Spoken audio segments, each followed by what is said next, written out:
So what's better, a broody hen that hatches her own chicks or an incubator? There are pros and cons to both. If a broody hen is going to hatch and raise her chicks, that's a lot easier as far as what you have to do. You don't have to buy much of anything except for the chick food, chick water, make sure that they have what they need for supplies, which you would have to do with incubator chicks anyways, but you don't have to buy the incubator because the mama hen is the incubator.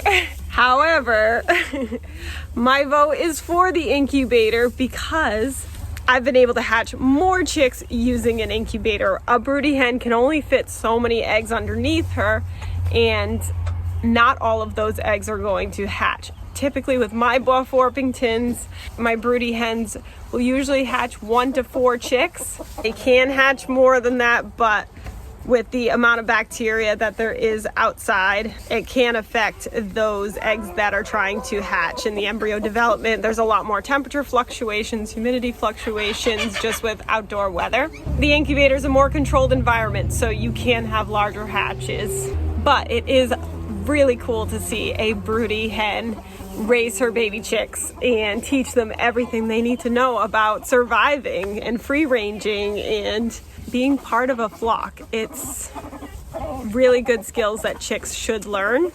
The chicks that I raise in an incubator, I do bring them out to the chick coop and they do get to watch the flock through a fence line and learn those behaviors as well to an extent, but nothing better than a broody hen being able to teach them. So yes, just for the amount of chicks that you can hatch, I would say the incubator is the way to go. I do find that you can keep your chicks safer by hatching them indoors and having a brooder indoors and then moving them outside to a chick coop, which essentially for us is just a larger brooder out in a coop. But this way is certainly much more natural. But she had 6 other eggs on her nest, but French Fry, this chick here we call French Fry, is the only one that hatched. But she's been such a good mom. She has been taking very good care of her little French Fry. And she takes this chick all over the farm with the goats, the dogs, the barn cats, and she protects them. She will chase off our Mastiff if he gets anywhere near the chick, and he's just walking by. He's not even interested in the chick, and she will chase him off. It's pretty impressive. I know, your chickie baby's learning from the best, huh? But I will say, not all broody hens are as good as this mama here. Some of them do abandon their nests before the chicks hatch. So having an incubator at the ready in case that happens is a nice backup plan, because sometimes they just decide to not finish the job. But I do find as a whole, Buff Orpingtons as a breed do pretty well at going broody and raising their babies. Last year we actually had 12 of our Buff Orpington hens go broody. Not all of them were able to successfully hatch chicks, but we did have quite a few chicks running around following their broody mamas. But it certainly did not hold a candle to how many chicks we were able to hatch in our incubators. We hatched a lot of chicks last year. And I'm not saying that all incubators are gonna hatch lots of chicks. It's important to get a really good incubator. I do really like the NR360. That's the Nurture Right 360 incubator, because it does have the 360-degree views. You can see all in there what's going on with your hatching chicks.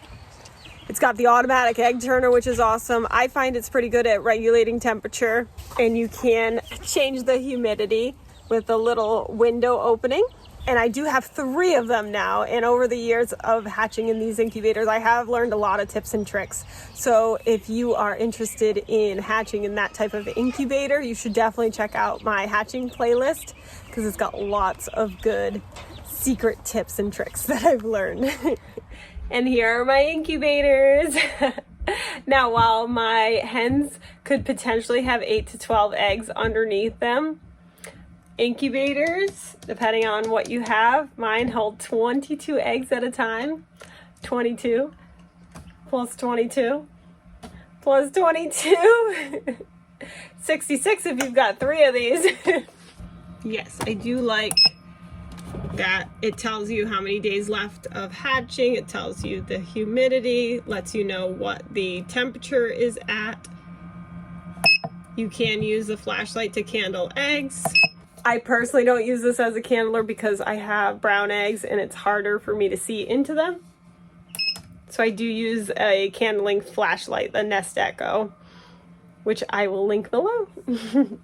But you can use the ports if you want to do standard hatching, or if you want to do a shoelace method, incubation method, that is an option as well. I'm currently dry hatching, which I really like dry hatching in these incubators. I personally find dry hatching to just be the easiest, and I can get good hatch rates with dry hatching. And then another pro of incubation is that you can use these incubators and hatch any time of year. Whereas if you're using a broody hen for chicks, typically broody hens will become broody in the springtime, sometimes in the summer, but you are waiting for them to naturally go broody. But that certainly makes it fun. Now, French Fry, our little chick outside, is very cute, but look at these incubator babies. Look at how little.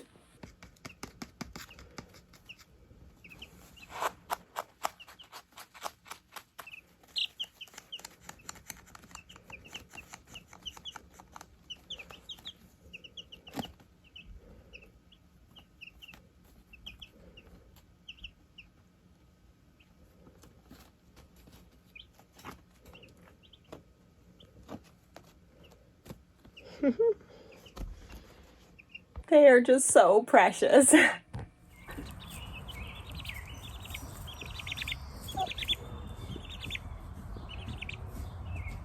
yes, with the NR360, I would say the best features are the visibility, the fact that it automatically turns so that you don't have to manually turn your eggs. And you can fit 22 eggs, which is awesome. I do find it pretty straightforward, easy to use, and I find it to be reliable.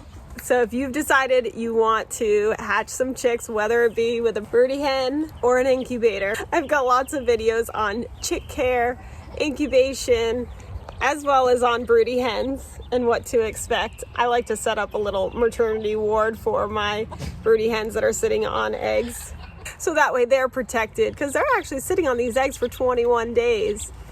And I want to make sure that none of the other hens are going to bother them once their chicks are born, that those chicks are going to be safe for those first couple weeks before they get to go out and free range and enjoy the farm with the rest of the flock.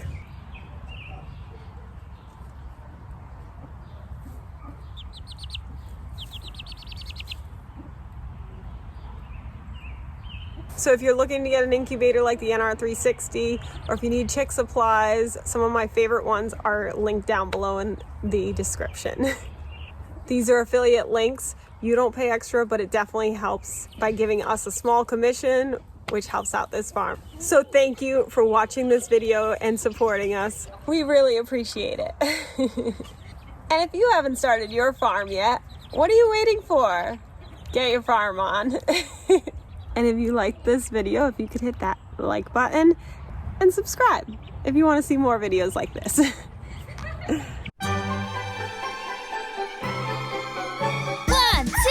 2, 3, 4. Do you want a farm? A wicked awesome farm? Watch this channel to learn what to do. We love to farm and we'll show you. Yeah.